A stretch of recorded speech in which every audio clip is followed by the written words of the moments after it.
Hey everybody, welcome back to another episode of At Home, the series where I get a chance to talk to other folks out there, either people I work with, friends, colleagues, etc., that, for the last year have been dealing with these 2020 and the pandemic and everything that comes from it in sort of our own unique ways. But I think it's really important to be able to bring folks on regularly on this show who give their own perspective on what it's like to deal with this stuff, because so much of what people deal with is unique and different. And it can make the pandemic and it can make the results of being at home so much with our families, or without our families in this isolation period feel like just this huge problem that you don't know what to do with. And if on this show, if we can make that just a little bit smaller by helping people see that others are going through this too, and we all have like our own reasons for how we go about, dealing with a situation, I think that's really important. So, without further ado, I want to introduce one of my colleagues at work, a friend of mine named Matt. He's going to join the show here in just a second. We started working together a few months back when I joined this new part of the org, but I don't want to do any injustice to him, so I'm going to bring him on. Matt, it is excellent to have you on the show. Thanks for being here, man. Thanks for having me, Jeff. I really appreciate it. Absolutely. And if you wouldn't mind, can you give a quick intro for everybody? Yeah. So, hey everybody, I'm Matt DeNapoli. I work with Jeff. We work in our Cisco DevNet program. We're managers of developer advocacy, and so, for those of you who may or may not know what that means, we kind of help out our community of developers and network engineers get up to speed with software development and interfacing with Cisco technologies in the space and extending what those technologies can do. So it's an awesome job. Right on. And I love working with Jeff. Oh, stop. No, thanks, dude. I really appreciate you being on the show. It struck me as interesting when we were prepping ahead of time, and I was thinking about this call earlier this morning that, we're in a similar situation, but it's also very different because in a variety of ways. We live in two different places in the country, but I think one thing I've noticed, and it didn't really dawn on me until this morning, that we both work remote for obvious reasons, but we also both work remote in this role because of the job we do by default. And unless I'm mistaken, you live probably further, I would imagine, further away from any sort of like central office or hub type office for Cisco than probably I'm fortunate enough to live. And not that I'm going to an office, but I think that's really, I really wanted to start off with you is, what is it like? I mean, not just working remote or in this role where you're physically distant or separated from the people that you work with on a regular basis anyway, and especially now that we can't do events, which is a big part of our job, but even more so during something like 2020 where there's not even an office to go to. So even if you had an opportunity to go someplace, now maybe I'm misunderstanding it a little bit, but if there's not even really even an office to go to and you are just at home on your own kind of doing this work, how has that changed for you, what you have to do every day to approach the job and like just keeping your momentum? So that's been actually the lucky part for me in all of this is that I didn't have to worry about adjusting how I work on a regular basis. There is a little bit of a disconnect when everyone is in the office, and for you and for those of you that aren't familiar, we have an office in San Jose, and I'm based in Cleveland, Ohio. And I would only see the people that I work with on a regular basis either through video calls or when I would go to San Jose, and that would sometimes be once a month, once every other month, or events that we do. And so that portion of it wasn't too terribly bad. There was a little bit of a disconnect, but we always kind of got up to speed. But the daily, working from home and all that stuff, I was used to that. I've been doing it for 6-7 years. There is an office close by to Cisco, but there's no one that I work with in it. And so I've been fortunate enough that this transition that has been gleaned by everyone over the last year, it's not something that really affected me too terribly much. And actually, I feel a lot closer to everyone because now everyone is more engaged online. And it's kind of solved that disconnect that we had where they would be in the office the majority of the time, and then I would only see them through those conference calls. That's that's super interesting. I hadn't actually thought about it from that perspective, which kind of puts you in a really, I don't want to say unique, but yeah, I guess a unique place where you get to almost be probably too big of a word for it, like an ambassador for what it's like to actually be home or not have an office to go to where there's anybody you work with on a regular basis. So now that everybody, or at the time when everyone had to go home that you regularly work with, is now like, oh wow, now I have to adjust to this. You can almost be sort of a sounding board for like, yeah, let me help you with that. I've been doing this for a while. I get this. Maybe help a little bit. Have you found conversations like that have come up with folks that either work for you now or that you just are colleagues over the last year where things have come up and you've been able to kind of help them a little bit? I mean, it's kind of been a counseling type engagement. To be honest with you, people they do end up, at least it seems like to me, they end up figuring out how they adjust to their work schedules and how they can manage balancing family life with work life and finding that space in their house that they can work in. And making sure that they're focused when they need to be focused and understanding that these things are very flexible. And then just being a sounding board for, hey, I'm feeling this way. It's not necessarily, I'm having trouble with this. Do you have any tips or tricks? It's more just, I need a place to vent because I was on this meeting and it was really intense and then my kid busted in and, or, how do I walk away from work and not, feel compelled to go back to it? Those kinds of things that I think everyone is really, coming to terms with. And, we're now coming up on a year here where, there's a lot of people working from home and figuring out how to do that. And I think everyone is kind of finding their stride in that space. So it's been more of that counselor. And for those of us that have been comfortable working from home, especially in technology and in Cisco, they're pretty good about letting you work from home as need be. And, being that counselor for those people that are used to going into the office is probably one of those things that I would say, hey, if you're used to it, let your friends know that it's okay and it's something that they can, really thrive at. Mm-hmm. That's such a good point too, because there are so many people. I mean, coming from the sales organization in Cisco, I worked from home in engineering. I worked from home part-time and, was on the road to see customers and things. But when the pandemic hit, I was like, oh, this isn't a big deal because as in my role at the time, in like an SE manager role, I wasn't having, unless I went to a customer meeting, which wasn't super often, I was kind of working remote anyway. So whether I was in an office or at home, it didn't really matter. The sales offices at Cisco are more of like, they're more transient by nature. And so a lot of people that I worked with, either worked for me or colleagues, especially on the more sales direct side, were in and out customer things all the time. So when they had to be home all the time, I could definitely see the shift of like, oh man, I've got to get used to this. How do I, same thing you were just explaining, like people who were not used to having to be at home all the time, either because of what their job entailed or just what they were so used to, it was a big culture shock for them where I think you and I are feeling very similar. We're like, we were kind of already home. You were home a lot more than I was, but I was still already kind of used to that anyway. So I was like, okay, this isn't that, I mean, it's a shift, but it's not like this paradigm change for us. Whereas some other people was like, how do I even do my job now? And I'm glad you brought that up because there's so many people I would end up talking to, or I would just hear talking about it, who were like, I'm just struggling so much and having a hard time. And at first it was hard, it wasn't hard to have empathy, but it was hard to understand it. At least for me anyway. Yeah, no, and I think that there were some people that looked at these scenarios and the capability of working from home and saying, "Oh, I'm so jealous that you can do that." And it's not always an easy transition for people. I do think that there are certain mindsets and certain personality traits that make that kind of transition easier than harder. And to each his own, and that's fine. But I do think that there are some challenges along the way. If I'm being frank, my wife was a little worried about me being home consistently and not traveling because even though I do work from home on a regular basis, our travel schedules are such that I was never home for more than probably 4 to 6 weeks at a time. And so those trips to San Jose, our trips for our events and things like that, they would break up that working from home consideration. And so I think she was a little worried that without having the opportunity to get out of the house, so to speak, that I would potentially start struggling with it. The good news is that did not manifest. I'm glad to hear that.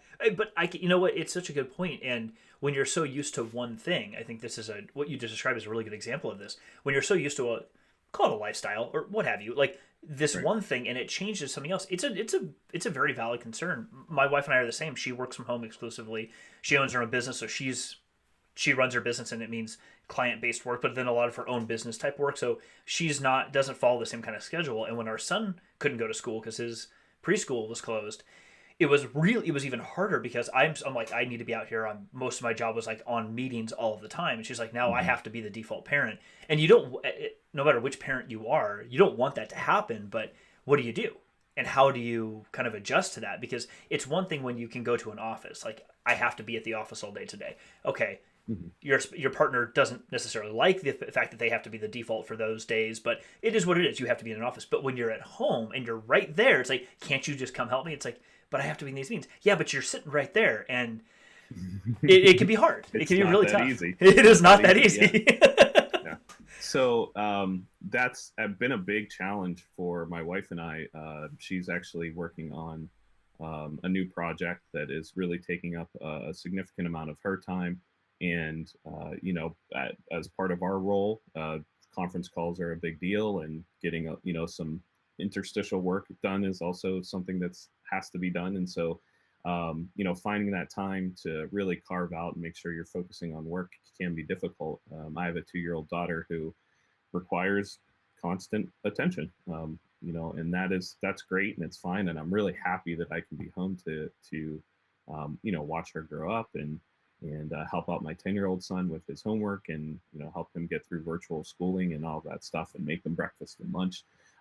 But my wife and I we're both full-time workers, and so what we've done is we kind of came to terms that we could not do it ad hoc on a daily basis. We actually had to set the times very specifically when one of us would be up in our office. We share an office space in our house, and when one of us would be with the kids.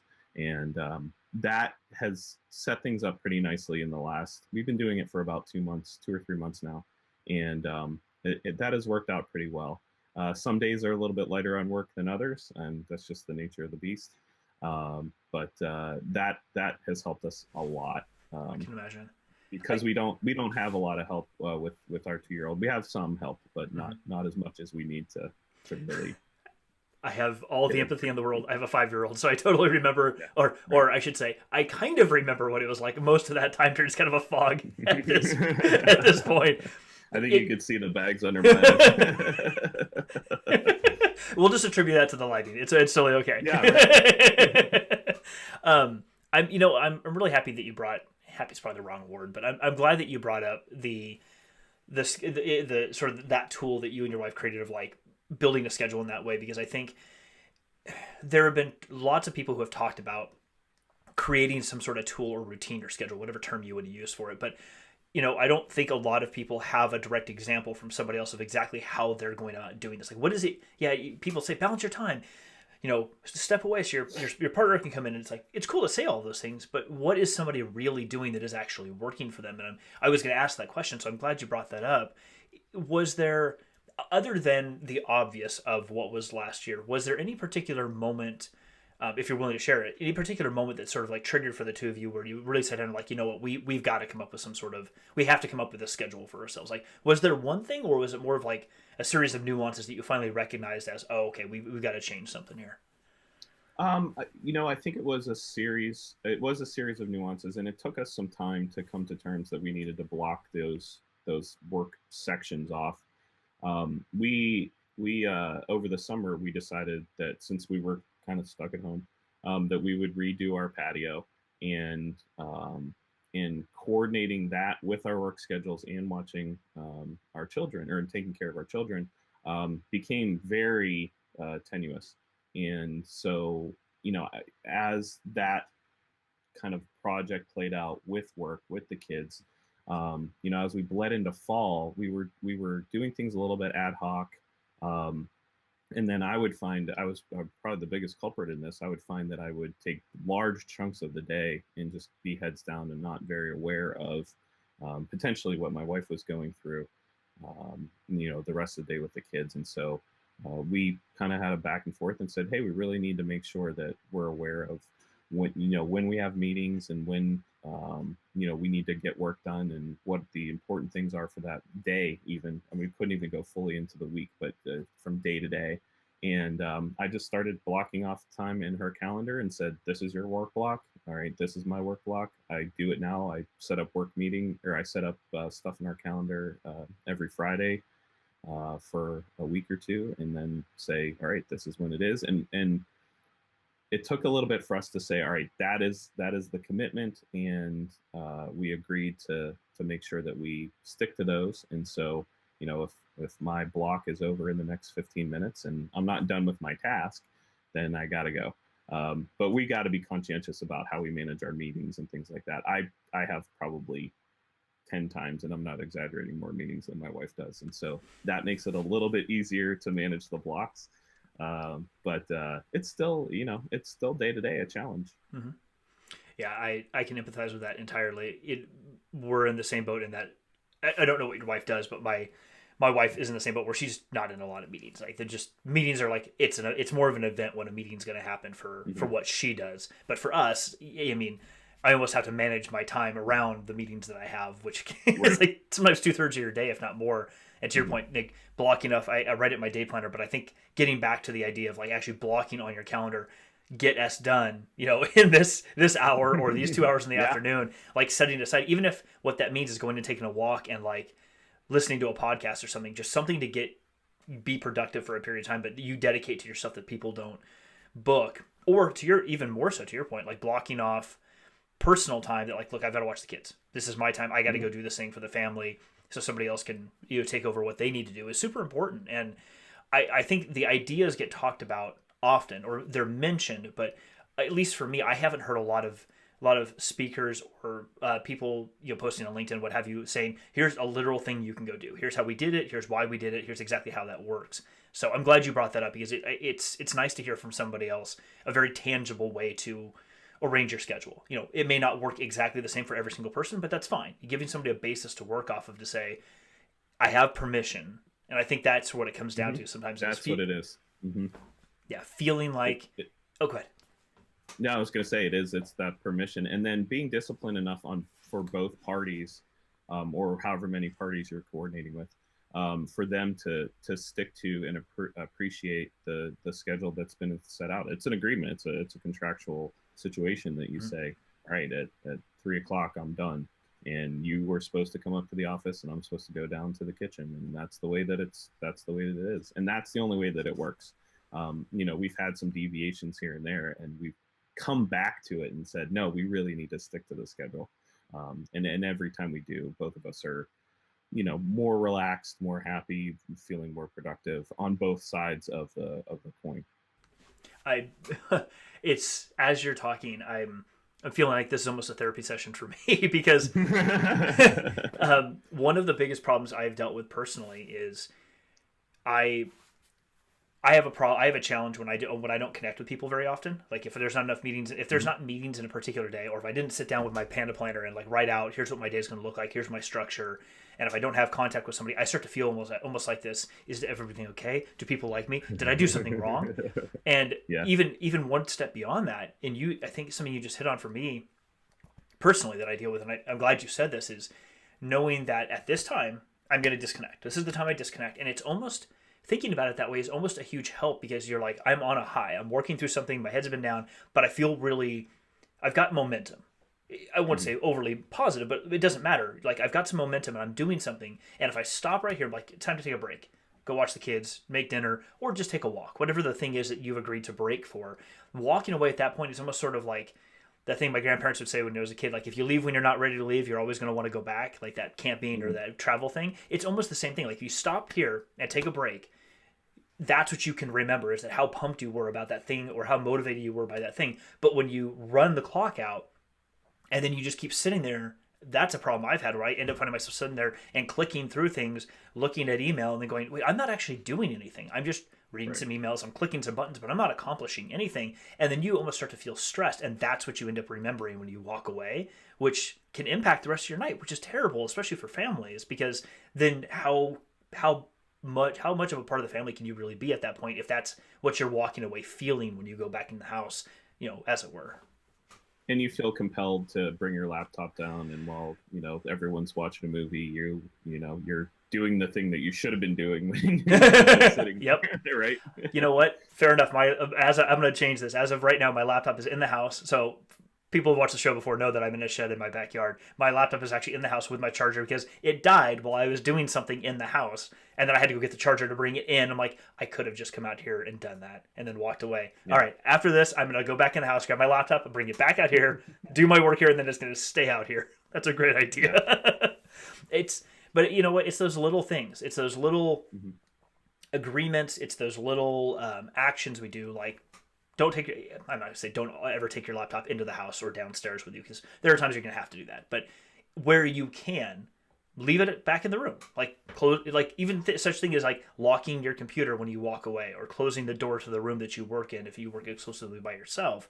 Those little things you can do that really allow your brain to kind of like mentally separate from that thing, the work thing that you were doing, so that you almost subconsciously can really feel like you can be a part of life, whether it's with your partner, your kids, or just by yourself, whatever it happens to be. I think it's super important. It doesn't get done probably as much as needs to be done. No, and it doesn't. And I think that there's a point where everyone has to, for their sanity in a lot of instances, be a little bit selfish. I'm not saying do that thoughtlessly and, don't take your partner's time and their desires to do things, whether it be work or exercise or whatever that is. Don't not take those into consideration. But when you have agreed upon that time and you're given that time, be selfish about it. It is your time, and you are only better if you are getting that contentment and that relaxation. Just grinding constantly is not good for anyone. It's not good for you. It's not good for your kids. It's not good for your partner. And so, being selfish in those moments where you're allowed, and allowing yourself that time to be selfish is fundamental in my mind. Yeah, I couldn't agree more with you. And I think it starts to begin setting, where people allow it to happen, it starts to really create these very impactful habits for us when we can go back to the office, so to speak. Like, not all of us are going to go back to an office in the traditional sense of that term, but going back to the more common working style that we had, possibly before the pandemic, it's going to be really easy to fall back into the trappings of the former work life, and using this time to set that. I'm not saying, hey, you know what, you should. I'm not one of those people that's going to say, go out. Why aren't you reading Tolstoy? Like, why aren't you, losing 20 pounds? Like, it's not about that. It's, are you creating some habits for yourself now, and using this opportunity to create, like you said, a habit that is positively impacting your life, whatever the habit happens to be, so that when we do go back to some kind of normal, whatever this new normal is going to look like, you've already created those habits for yourself. So you're back into a pattern of creating a new working style that can allow you to either balance or create this rhythm between work and life more effectively than you could before. That's the crux of it. It's not you should be losing weight or you should be doing these superficial things. It's you should be creating a habit for yourself that lets you have your own rhythm, whatever that happens to be, at least in my opinion. I 1000% agree with that. If everyone keeps grinding, and if you think you should be, like you said, losing weight or exercising more, or all you're doing is putting more pressure on yourself on top of the concerns that you already have about work, that you already have about your family, and taking care of everything. And that just makes it harder. Now, if you derive contentment and joy out of exercising and eating better, then great, do that. That's the thing. But I don't think this is a time that it's necessary to put that extra pressure on yourself. Yeah, I totally agree with you on that one. I've heard a lot of this. I don't want to beat that down too hard, or beat the drum too heavy, because I've heard a lot of people say, I took this chance to really work out and get myself super thin, or I took this chance to go back and get certified in something, or get a degree, or whatever the thing is that they did. Hey, to your point, great. That's awesome for you that you did that. If that was your goal and that was something that was passionate for you, dude, fantastic. It's not the same thing for everybody. And other people need, again, back to that permission concept. It's okay to give yourself permission to not do the thing the other person did and do the thing that's important to you. It doesn't matter what that looks like. So long as it's important to you, then it's important. And you should focus on that. Right. Yeah, I completely agree. Awesome, dude. well, listen, as we're getting towards the end here, the one last question I think I really wanted to ask you is, Sure. if you could kind of pinpoint one or more overly positive things that have come out of the last year for you, things you've learned or things you've implemented in your life and your family that have actually turned out to be a net positive, as much suck, not to oversimplify it, but as much suck has happened in the last year. If you could say that, hey, you know what, this one positive thing actually did really good come out of it, what would that be?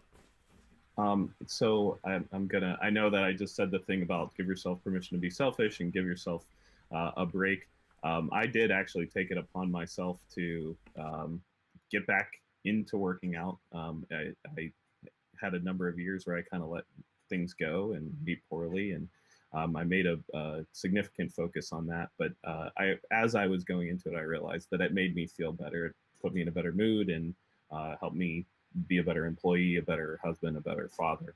And so that was that positive element. But mainly it's been that it made me realize how lucky I am in this situation. We've been very, very fortunate that we've been able to continue working, that we've been able to spend time with our children, that I've been able to find the time to work out more and work on our patio. And so this has been,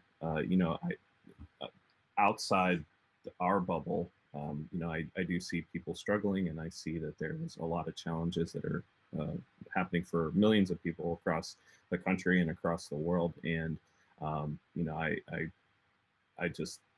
I've learned a greater sense of gratitude for everything that I've been given as an opportunity, and everything that I've been able to achieve, and that my family doesn't have to worry that much about being safe and healthy. And so that gratitude, hopefully, has helped us to extend out, our ability to help in situations that warrant it. And we've been a lot more conscientious about those situations as well, and providing, if not time, but money to those areas. And it's a sucky time for everyone, but every morning I wake up and go, I just keep going, because this is there's still a little bit more to go. And we're lucky enough to have the opportunity to grow from it. Yeah, absolutely. Well, thank you for that. I really appreciate it. It's been awesome having you on the show today, and I think these topics I'm glad we're doing this kind of coming back around to these topics, because they need to be talked about more frequently. And whether it's just you and I, or if we're at least a catalyst for some other people having, feeling like, okay, I can have this conversation now. Maybe I should talk to my partner, or sit down by themselves and say, no, what do I want to be doing right now? If we can impact that just a little bit, I think that's sort of that give back. That's huge. Just be the catalyst for that conversation. Yeah, for sure. Before we go, is there anything that you want to plug for the audience? Social accounts, shows that you do, anything like that? You're more than welcome to. Oh, it feels like you primed me up for that, Jeff. As part of Cisco DevNet, I do a weekly, I guess we can call it a vlog. It's a little thing that we call DevNet Snack Minutes. You can check that out on DevNet's YouTube channel. Search Cisco DevNet Snack Minute. And Kareem Iskander and I do a weekly kind of quick 10-minute tech vlog for all of you to get involved with Cisco and get involved with DevNet. So that's the plug I think Jeff was going for there. What? I don't know what you're talking about. But I mean, since we're here, and for anybody watching the show, I will put all the links to the Snack Minute and Matt's social accounts and things like that in the description below, so you can find him later on. Matt, again, thank you so much for being on at home. I really appreciate it. Oh, it was my pleasure. Thank you so much for having me, Jeff. This was fantastic. Absolutely. And for all of you, again, thank you for being on another episode of the show. I really appreciate it. It really helps to have you all here watching, and I love making these because, again, like I said at the beginning, it helps, at least in some degree, helps make these problems feel just a little bit smaller. There's not a lot we can do to change the larger problems that need to be solved, but we can at least try to identify some ways that we can help each other and talk about them a little bit more frequently. So thanks again. If you haven't, please hit subscribe on the channel. It does help. I'd like to get more notifications out to you. Hit the little bell icon there on the screen so you get notified when new content is loaded. I have videos of at home dropping every week, plus a lot of other content being added to the channel on a regular basis. And please comment. Put your comments below. Ask questions. I'll be having some polls come out on the YouTube channel here really soon to kind of bring you more into the content creation process as well. But I'd love to hear your voice. Be part of the community. And if nothing else, have an amazing weekend, and we'll talk to you soon. Bye.